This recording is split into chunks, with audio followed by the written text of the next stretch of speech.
and welcome to the Dial Global Virtual Lounge. This is the show where I speak with the most inspirational and thought-provoking leaders of today and unearth their unique stories about diversity, inclusion, belonging, and equity in the workplace. Now, we know that so many of us are passionate about our careers and passionate about being a great parent as well, but often it can be really difficult to find that true balance. There's no playbook or clear benchmark for success, and candid discussion with managers can often feel rather taboo. You might also worry about being labelled as potentially unfocused, whiny, or even worse. So in this Dial Global Lounge, we're going to be hearing from some exceptional working parents and talk about their techniques to reduce stress and anxiety and successfully balance their professional and their family roles. We're going to be sharing stories about what's worked, what hasn't, and how these exceptional individuals are creating new routines, expectations, and solutions for themselves, their families, and their organizations. With me today is Tatiana, Osei, Grahame Williams, Maria Caprero, and I really hope that I pronounced that correctly. Sincere apologies, Maria, if I haven't, and Beatriz Borges. Without further ado, I'd love you all to give a very brief introduction and tell us a little bit about you, why you're passionate about this subject, and where you are working at right now. Tatiana, coming to you first. Hi everybody, thank you very much for including me on this panel. Really excited to be talking about parenthood. This is my favourite subject. I love talking about my boy. So my name is Tatiana. I work at Verizon Media. I am a senior agency lead there. I think as a parent, I think first and foremost, I want to just put out there, I'm a single parent as well. So this is why it's even more sort of important. I feel like we need to discuss this issue as well. There's not many times I'm on a panel and there's single parents that I can relate to or can relate to me. So I just wanted to bring my voice to the table on this occasion. Thanks so much, Tatiana. And Grahame. Well, hi there. Yeah, it's lovely to be part of this discussion. Alfa Financial Software. I look after our front-end engineering division and also our corporate social responsibility efforts. That's the day job, but I guess my main job is looking after Finn, our little 3-year-old boy. So currently living and working at home in London with my partner, and it's kind of, you know, it's the two of us looking after Finn. And I always think about that Barack Obama quote where he says, you know, the hardest job that he has or had is being a parent, and that always comes to my mind kind of when I'm balancing work and family life. Thanks so much, Grahame. And oh my goodness, Barack Obama. Everyone loves a good Barack Obama quote. Maria. Good, thanks for that. So I'm Maria Caprero. I work in the global marketing team at Britvic, and I'm also the chairwoman in our internal women's network.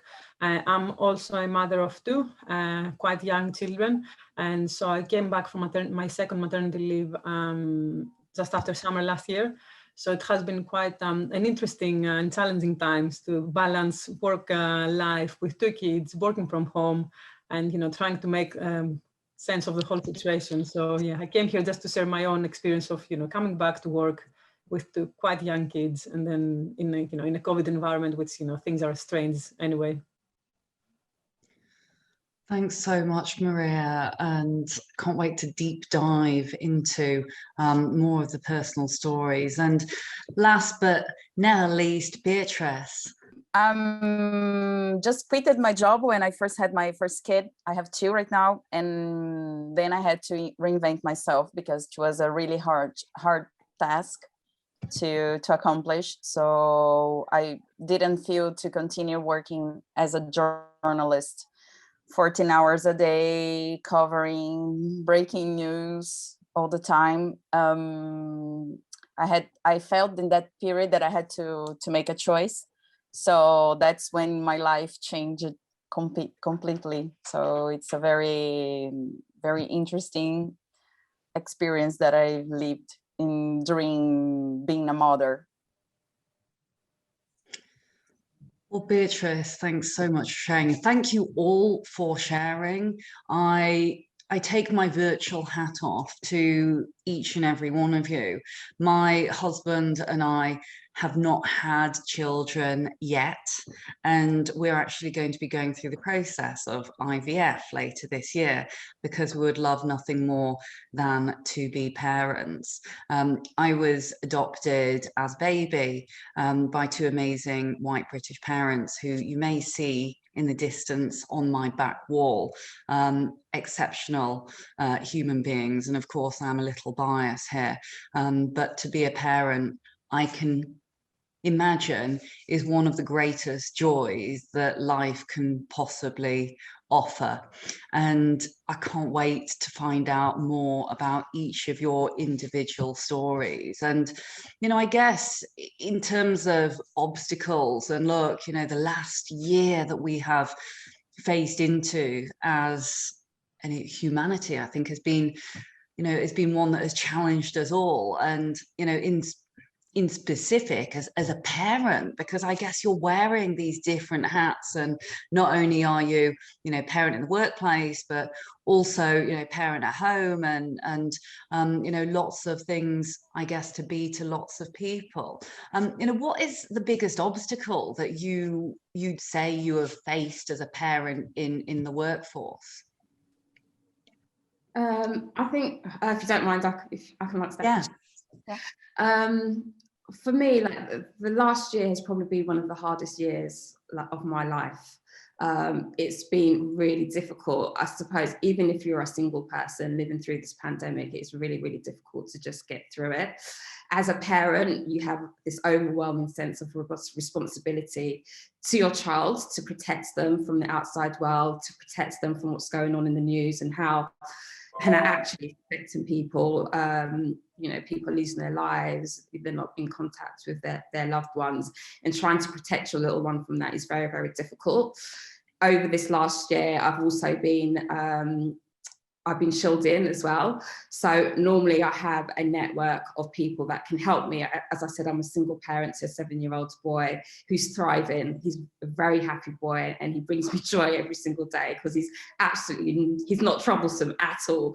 And I think he feeds off the energy. He knows that mum can't deal with it, so he behaves himself. But in the last year, I've been shielded in. I've got sickle cell disease, which means that I have to be at home. I have to protect myself and my immunity. So I haven't had the opportunity of having my safety net around me to help me during this time. So it has just been me and my son, and that's been the biggest obstacle for me. How can we get through this and make sure everything is plain sailing, is normal as possible? And, you know, as a parent, as you know, routine is core to everything that we do.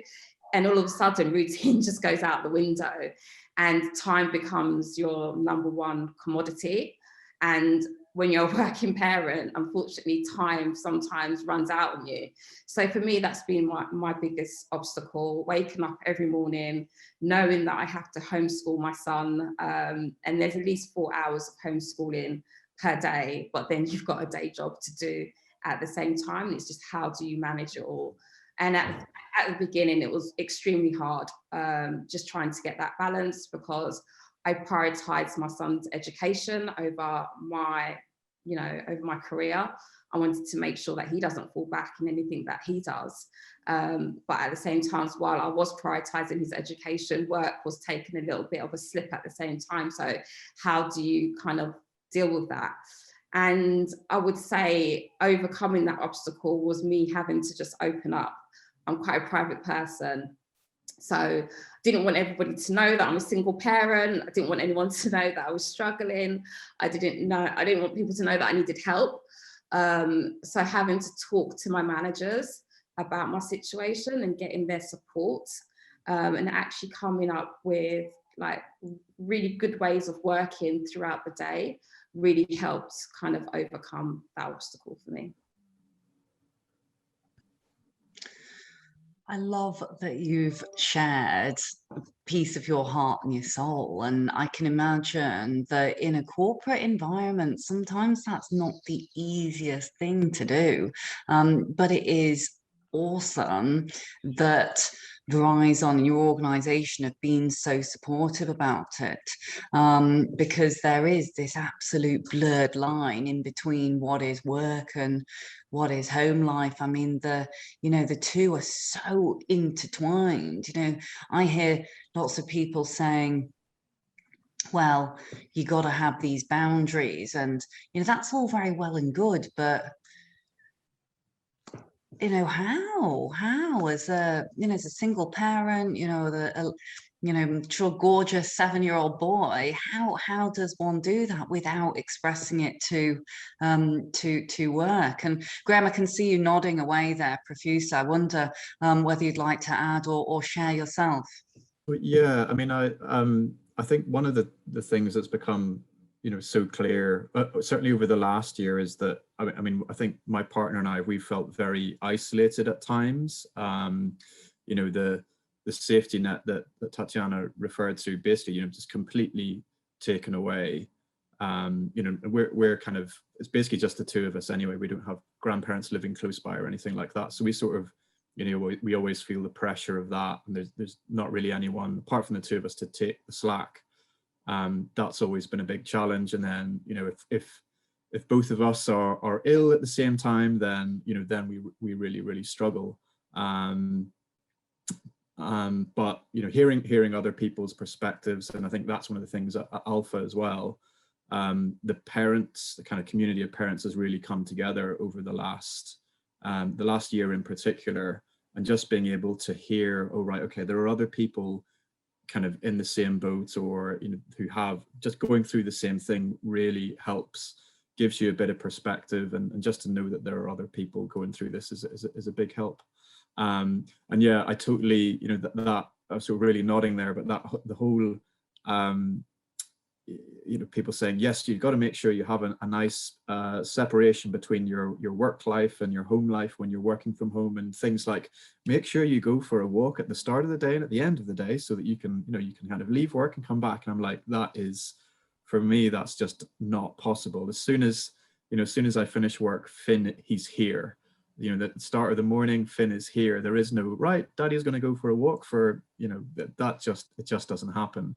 And I think that's been I guess I personally have found that really challenging, the fact that there isn't that decompression time, certainly at the current time. And so if I've got stresses at work, one of my biggest fears is that I go straight from the desk to playing with Finn, interacting with Finn, and that if I bring any kind of frustrations to my interactions with him, I don't want him to see that. And so that kind of lack of the decompression time has been a big obstacle. And to be honest, I'm not sure that I have, found a solution to that at the minute. It's just that, it's still so intense.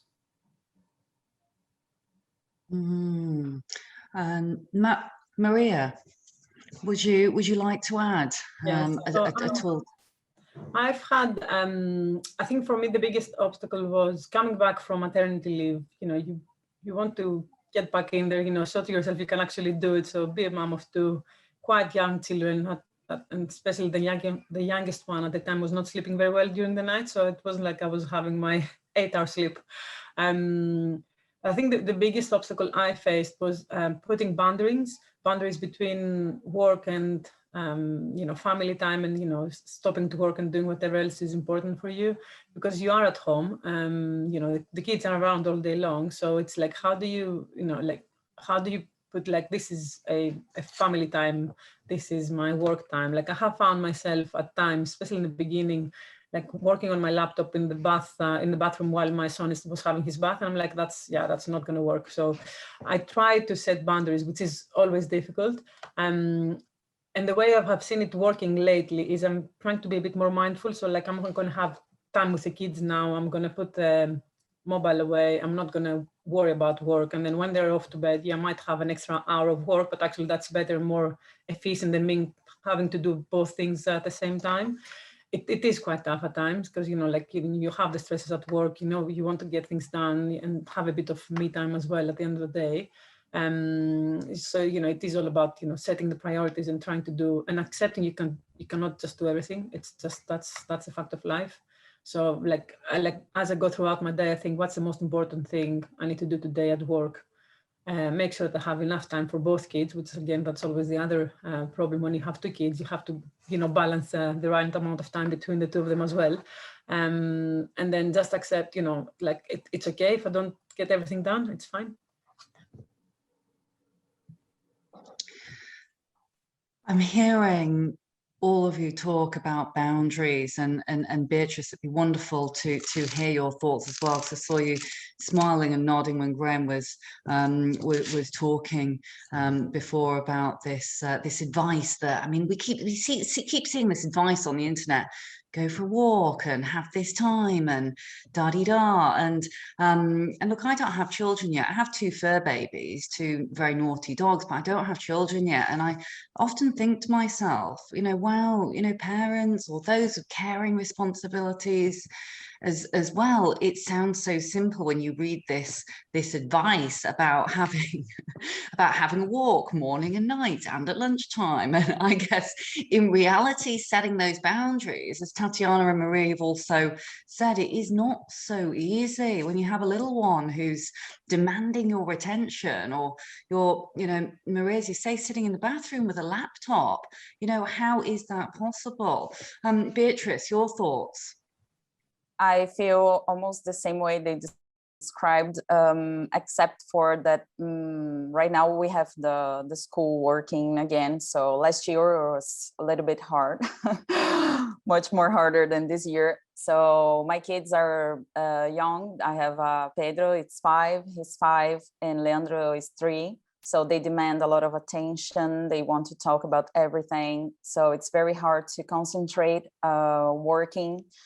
On my novel, for instance, it's very hard to come back to work. I don't know if you have any techniques to share, because it's the hardest part for me. It's like when you are not concentrated again, how can you concentrate again in what you are doing and give your best and keep productivity high?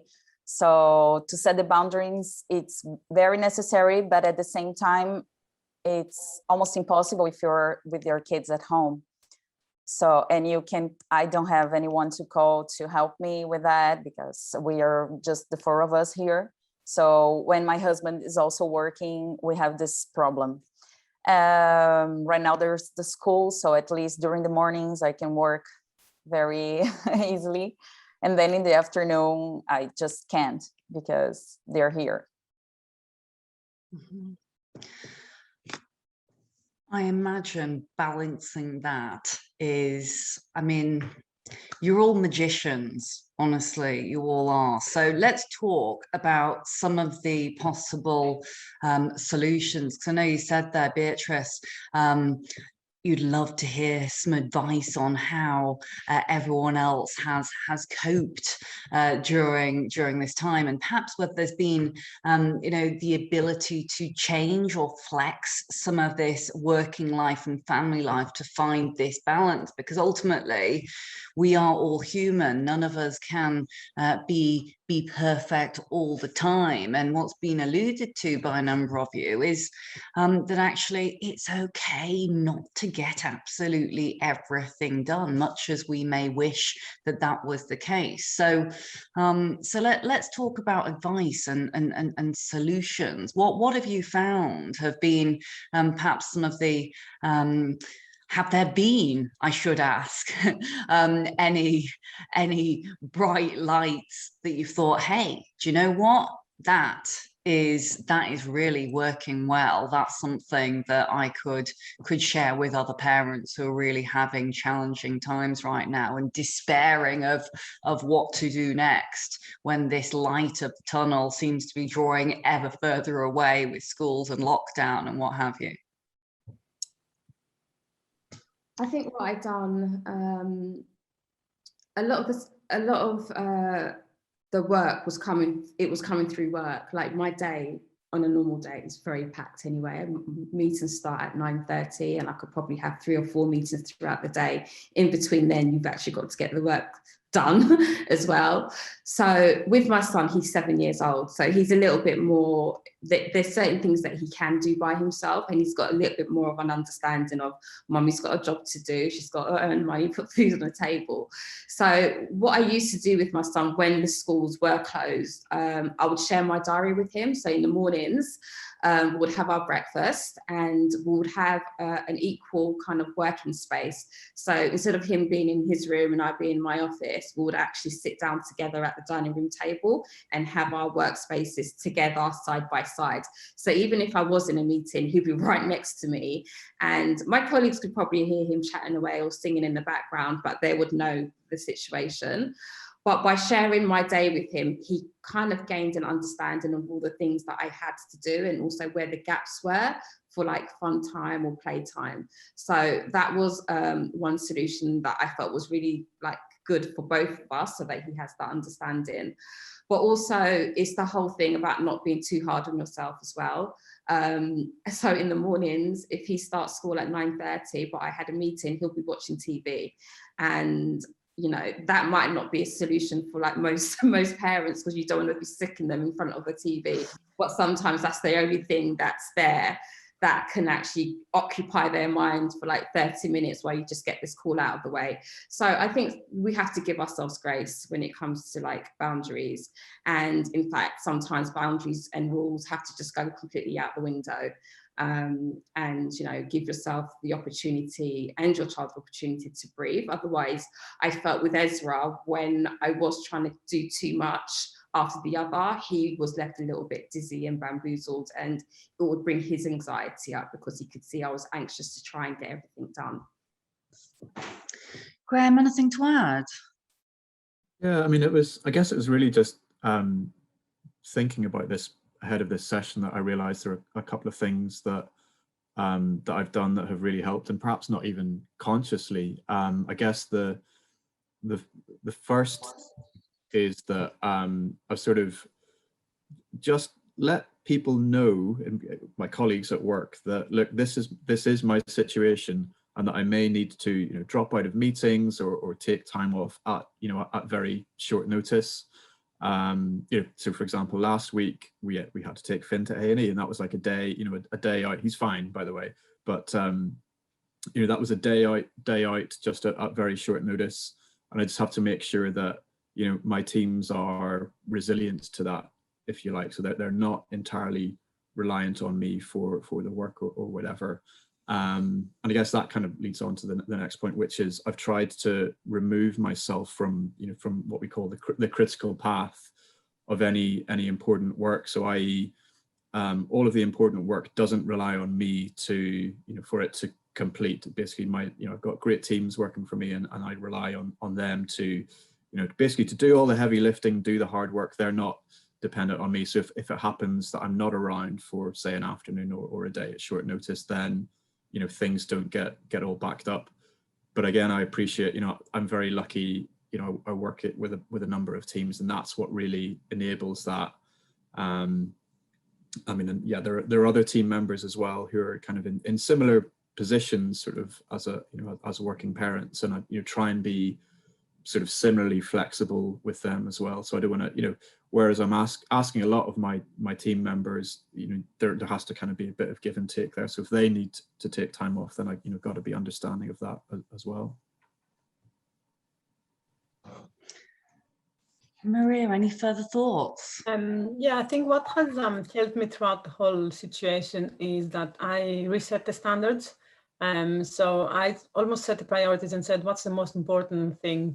And it's for myself and my family to be healthy, both physically and mentally. And it's okay if they watch a bit more TV. It's okay if a presentation is a bit later. It's okay if I miss half a day work in the office because I just have to.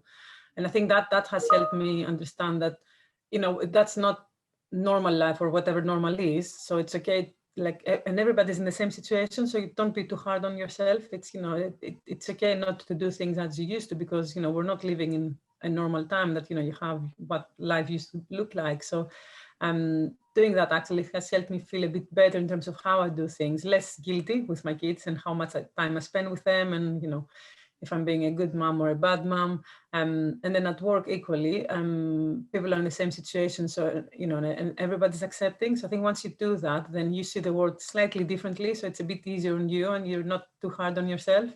And the other thing that it has helped me see is that actually our kids are so resilient. And like from the whole thing, they will remember, to be honest. I think it's the fact that they just spend more time with mom and dad. They're not going to think about COVID or masks or sanitizer, like sanitize anything. Like it's for them, it's like they have mom and dad at home, and that's all they will remember like in a few years' time. So, I'm trying to focus on the positives much more, and try to be a bit more relaxed, although it's not easy, like a bit more relaxed throughout, the day and in everyday life, really. Well, I think there's some exceptional advice there, and Beatrice, hopefully you agree. Maria, I must ask, what are your two little ones called? So he's the eldest is Panos, and he's almost 4, and the youngest one, her name is Christina, and she's 1.5. Oh, so we have Panos, Christina, we have Pedro, Leandra, we have Finn, and we have Ezra.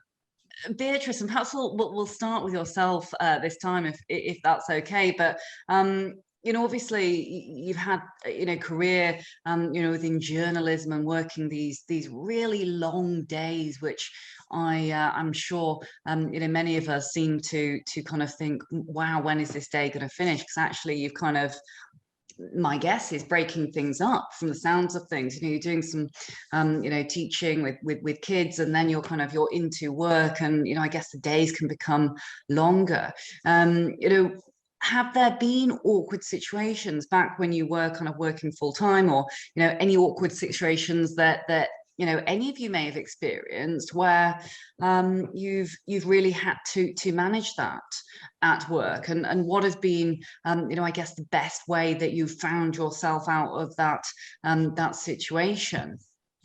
When I was working as a journalist, I remember the last day at the newspaper, I went to cover a manifestation, a protest, and I was running from the police.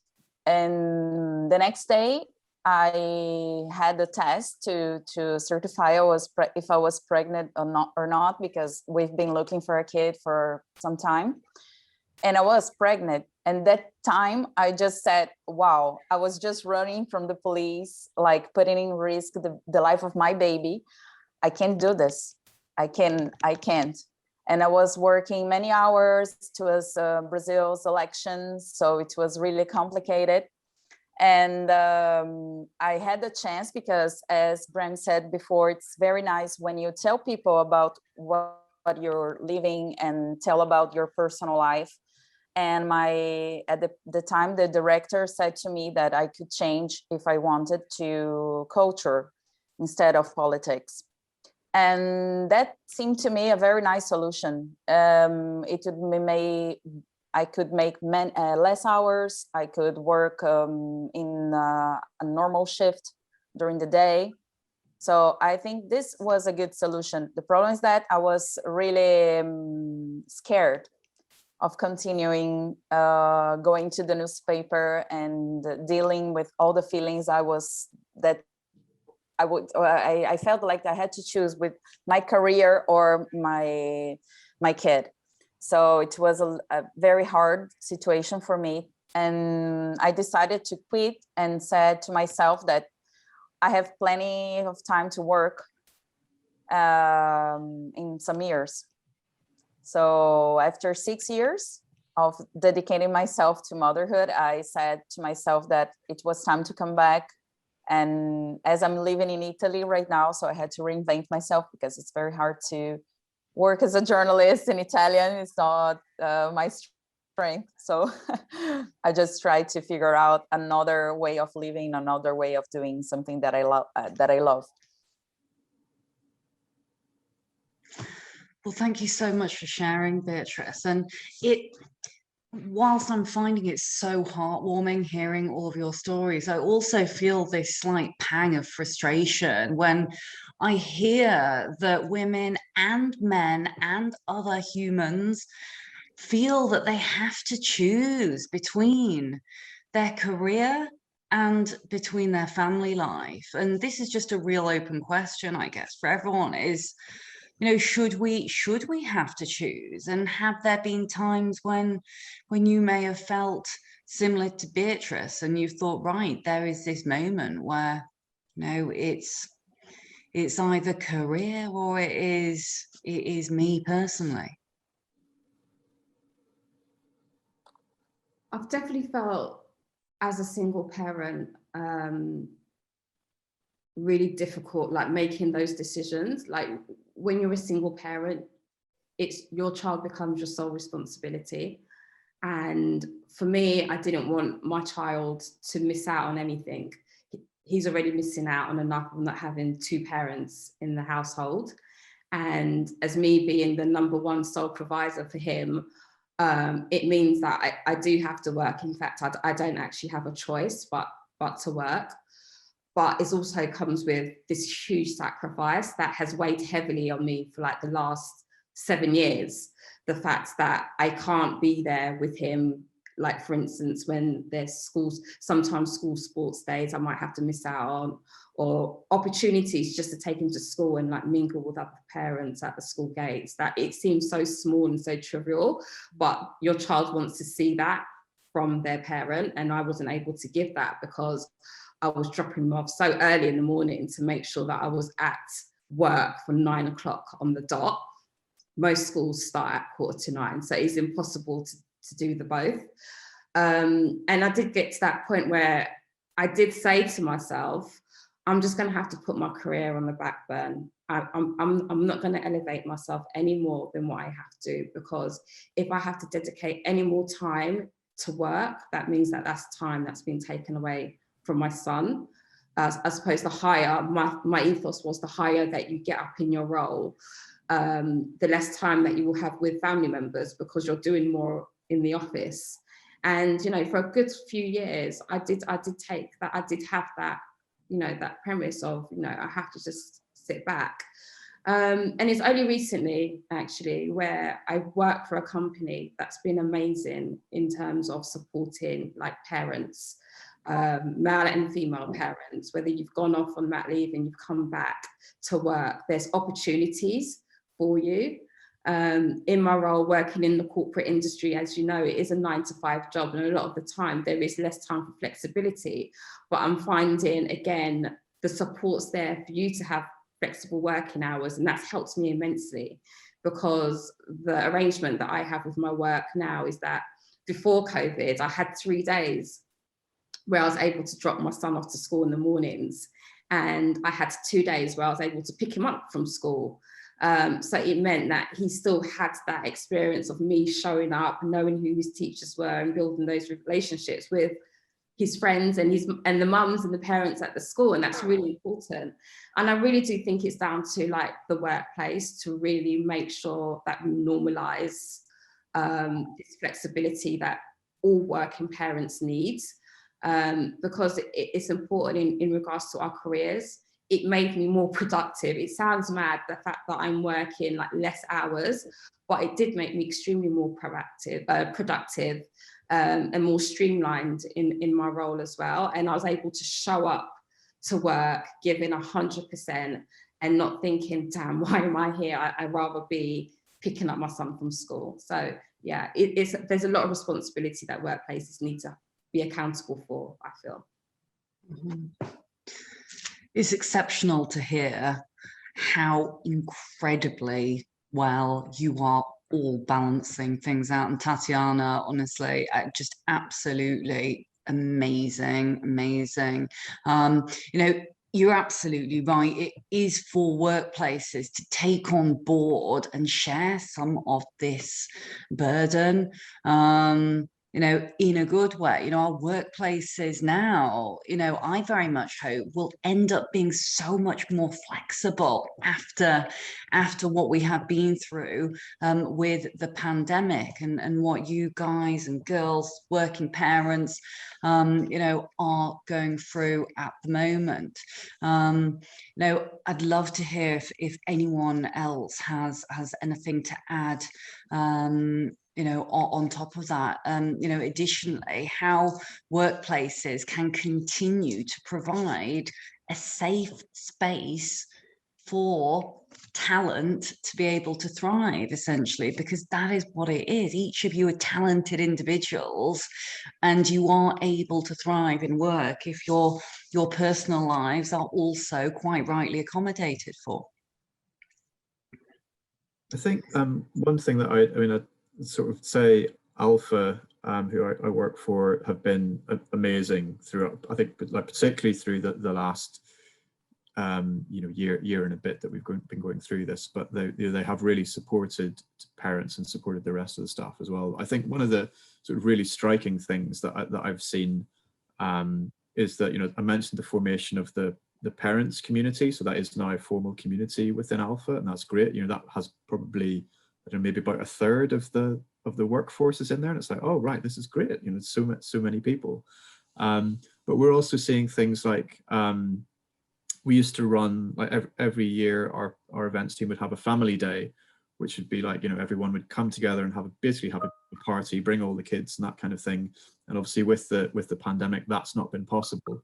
But they've been running kind of, you know, Zoom sessions. We've got one tomorrow. It's kind of sort of Easter fun day or fun afternoon, and it's events for basically for the parents and the kids to join in. And I think that's really lovely. Just it kind of inviting the kids into, you know, your workspace, and having the parents, colleagues turn up with their kids, and having, you know, bringing them all together like that is a really, really lovely thing. And it's not something that I would ever have really considered before, or thought would be a good thing. You know, I guess you would hear things like, oh, companies who have creches in the office, and that would be like, oh, that's cool, but maybe we should keep a bit of a distance between family life and work life. But this sort of, yeah, the bringing the two together that I've seen is a really great thing, I think. Yeah, I can add something. Can I add something about this? Right now here in Sicily is the place I live. We just have like 25% of women working. This before the pandemic. Right now I don't know how the numbers are, but it was for me very clear sign that I had to do something, that I could create something to help women start working, because they are more graduated than men in the place I live.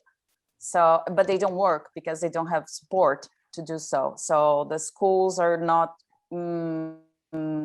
for all the kids. There have some struggling political things here, but I thought, as Grahame said, the day of the family inside the company, I decided that I wanted to create a working space with babysitter. So the women that need to work, they can come. If they don't have where to leave the kids, they can bring with them and have a safe space in the same place. So right now we are searching for this office to make this happen. And I think that a mom would be, as a mom, I feel much more confident and I feel much more secure if my kid is in a safe place and I can see him like 1 minute walk in a place very close to the office, to be close to me, and at the same time allow me to work without any concern during the day. I thought this as a solution to women from the place I live that could work here. If I can add something, what we are doing in our business internally is, I think because of COVID, that we wanted to look into the family policies, but because of COVID, I think things got pushed back. So the business focused a bit more on the well-being and mental health. So you have an extra day off in the year just to do something about yourself. You have a group of people that are called the well-being warriors. So they, you know, they help out in terms of, you know, what you can do and how they can assist you and support you. And one of the things that we are doing in the women's network that we have at work now is we're working with the HR team to revise the family policies because of, like things have changed now with COVID. And as a business, we are flexible, but I think there's, always room to further develop that. And so we don't have things specific now, but it's good to hear, what you guys are doing, and then other experience actually to try to bring it into life in the workplace. I have been fortunate enough to have very good managers coming back from work, but I'm sure not everybody has the same experience, and it is down to the manager if there is not a specific policy in place. I think what's very important is to actually put a bit of structure behind it, not just leave it to the individuals, but actually say this is how the business is managing being a parent, or coming back from work for maternity leave, or being a bit more flexible with your working hours and the work-life balance. And I think that's quite important because that really drives a change in an organization. Great. I think at Verizon Media as well, throughout the whole pandemic, I mean, parents as well, we've been encouraged to take that time out when we need it. It's never been questioned. Yeah. No matter how long you take or what time you need, it's always been granted, which has been great. But also what we're encouraged to do as well, like on a Friday afternoon, for example, is kind of like self-educate day. It's like self-care day, self-love day. Spend that time doing what you want to do. So whether that's you want to educate yourself about subjects that you don't really know about, or whether you want to upskill your talents that you have at the moment, there is a host of resources that's available on our portals that allows working parents as well as like individuals to have access to. And again, I just think having that verbatim coming from a very high level within a company is really important, just so that they are like setting examples to be followed by others. I think as parents, a lot of the time we're quite scared, aren't we, to just take that step and do something that's like outside of the norm because we've not seen other parents do it. But when someone from a leadership level does it, then it actually sets a good precedence. Yeah.